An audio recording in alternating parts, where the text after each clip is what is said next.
हे दोस्तों, आज हम माइक्रो इकोनॉमिक्स में डिमांड के इलास्टिसिटी ऑफ डिमांड मतलब मांग की लोच को हम पढ़ेंगे। हिंदी में मांग की लोच कहते हैं इलास्टिसिटी ऑफ डिमांड। तो डिमांड इससे पहले मैंने आपको बताया था कि किसी भी चीज़ की मांग के लिए कोई भी चीज़ की मांग तब उठती है जब उसकी क्षमता मतलब इच्छा होती है, आप उसके लिए सक्षम होते हैं और तैयारी भी है आपकी कि भाई हम उसको खरीद लेंगे, तो उसी चीज़ को मांग कहते हैं।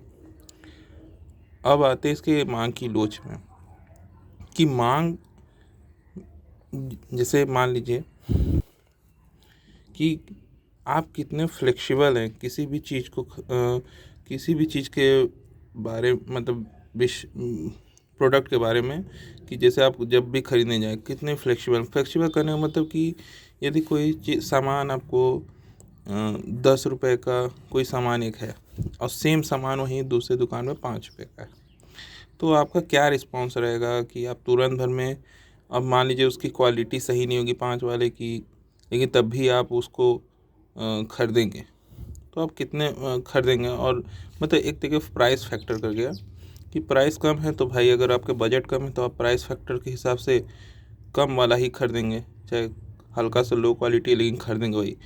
तो यही फ्लेक्सिबिलिटी बताते हैं कि आप कितने फ्लेक्सिबल हैं कि डिमांड जो है आपकी शिफ्ट हो जाती है किसी भी प्रोडक्ट या सर्विस, कोई भी प्रोडक्ट या सर्विस। अब हेयर कटिंग कराए जाएंगे सैलून में, सर्विस ही है ये सब। सर्विस में हेयर कटिंग सैलून, तो हेयर कटिंग कराए जाए कहीं 50 रुपये ले रहा है, वही बगल में 20 रुपये ले रहा है। तो आप सोचिए आपकी मांग थी बाल कटवाने की, ठीक है, अब बाल कटवाने की मांग थी लेकिन आपकी अब हेयर 50 रुपये कर रहा है, वो बगल में 20 रुपये वैसा ही कर रहा है, हल्का सा मतलब कि थोड़ा सा डिफरेंस है। तो आपका डिमांड वहीं पर शिफ्ट हो गया, डिमांड में थोड़ी सी शिफ्ट हो गई, एक क्वालिटी की वजह से, एक प्राइस फैक्टर की वजह से, ठीक है।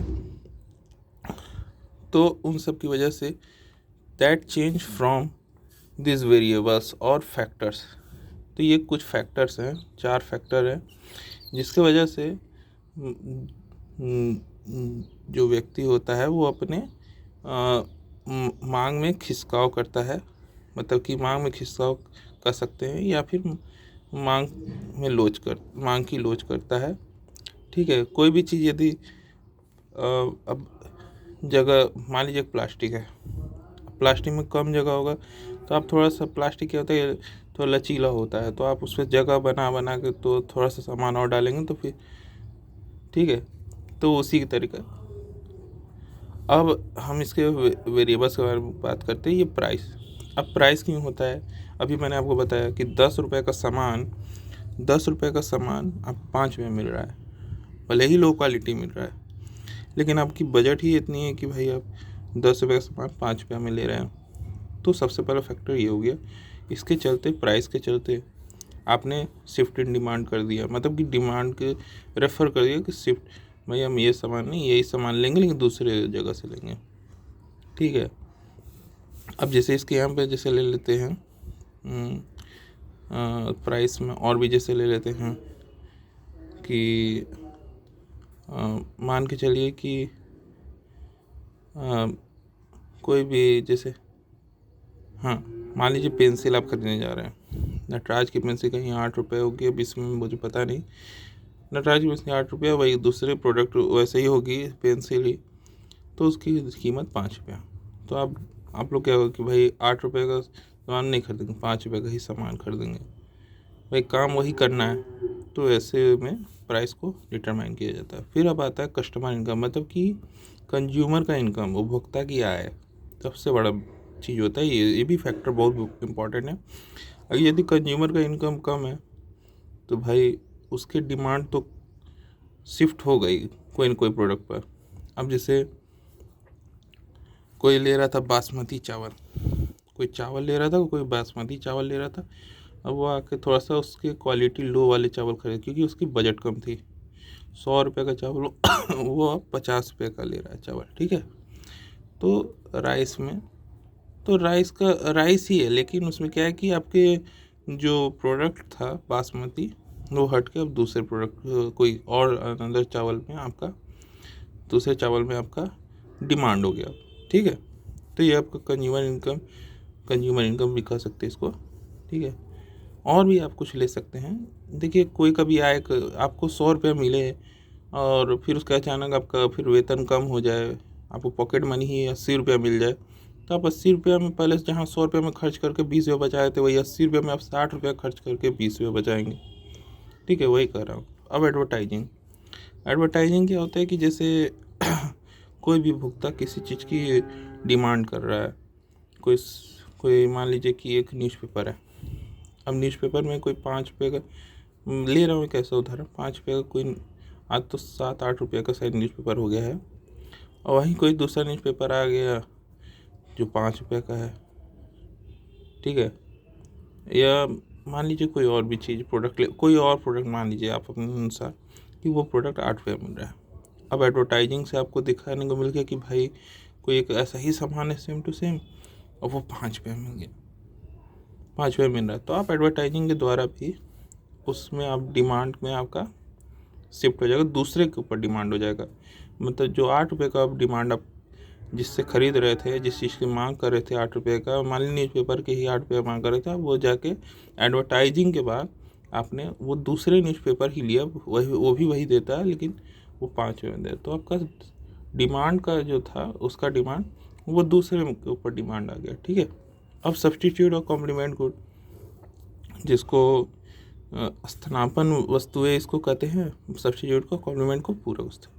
तो आपको पता है सब्सटीट्यूट गुड में टी और कॉफ़ी सेम मटेरियल है, ठीक है।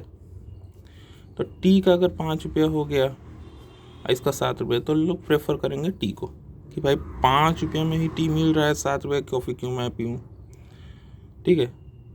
तो ये भी एक तरीके फैक्टर कर गया, टी और कॉफ़ी है दोनों सेम, ठीक है। अब कॉम्प्लीमेंट गुड्स में जैसे डीजल और कार हो गया, ठीक है, डीजल और कार।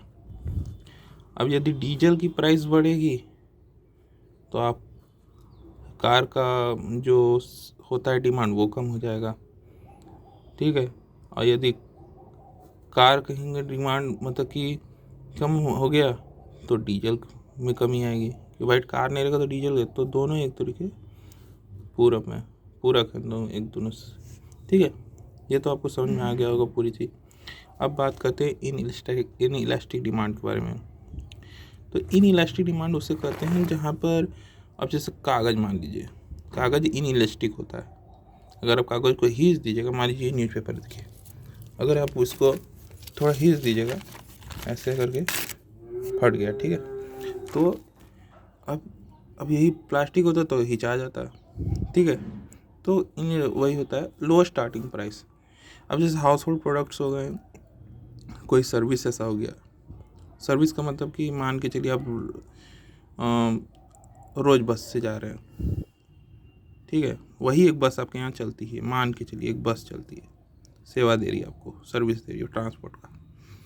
अब वो एक दिन क्या हुआ, 20 रुपये से लो है, ठीक है, हर जगह वही है 20 रुपये ही, अब वो 21 रुपये कर देता, आपको उतना फ़र्क नहीं पड़ेगा, बोले कि भाई तब भी आपका डिमांड वहाँ पे शिफ्ट नहीं होगा, ठीक है। तो यहाँ डिमांड शिफ्ट नहीं होता है, यहाँ जो होता है shift in demand of product service, यहाँ कोई शिफ्ट नहीं होता है, ठीक है। यहाँ डिमांड शिफ्ट नहीं होता है, मांग जो है वो खिसकती नहीं किसी दूसरे सर्विस पर, मतलब कोई भी दूसरे बस पर नहीं, इसमें सर्विस में बस पर कोई खिसकेगी नहीं क्योंकि वहीं चल रहा है।